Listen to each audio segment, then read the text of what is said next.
इलाका किसी का हो धमाका सिर्फ आर्य अमित बेसवर वाले का ही होगा।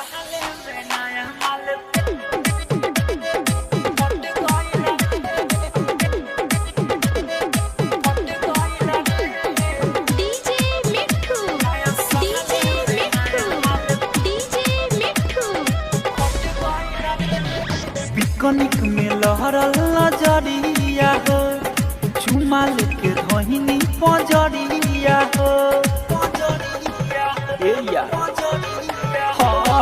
पिकनिक में लहरल नजरिया हो, चुमा लेके धोहिनी पजरिया हो। हैप्पी न्यू ईयर बोले जब सट गइल रे, हैप्पी न्यू ईयर बोले जब सट गइल रे। नया साल में नया माल पट गइल रे, नया साल में नया माल पट गइल रे।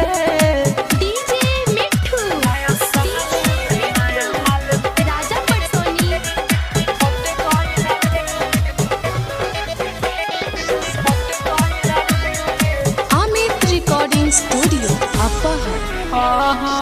मुर्गा के पार्टी रहे खैनी भर पेट हो, बिया पे चैन तो करे खाती भेंट हो।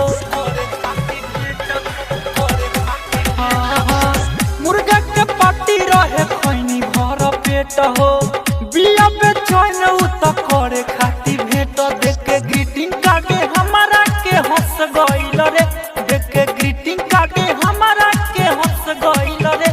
नया साल में नया माल पट गइल रे, नया साल में नया माल पट गइल रे। नया साल में नया माल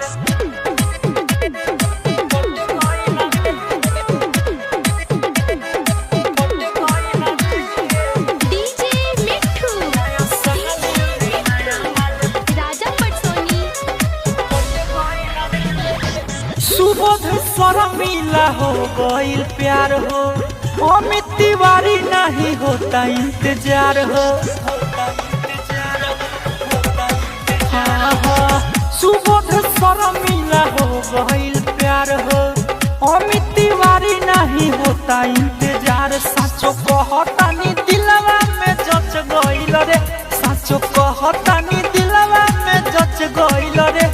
नया साल में नया माल पट गइल रे, नया साल में नया माल पट गइल रे। पिकनिक में लहरल नजरिया हो, चुमा लेके धोहिनी पजरिया हो।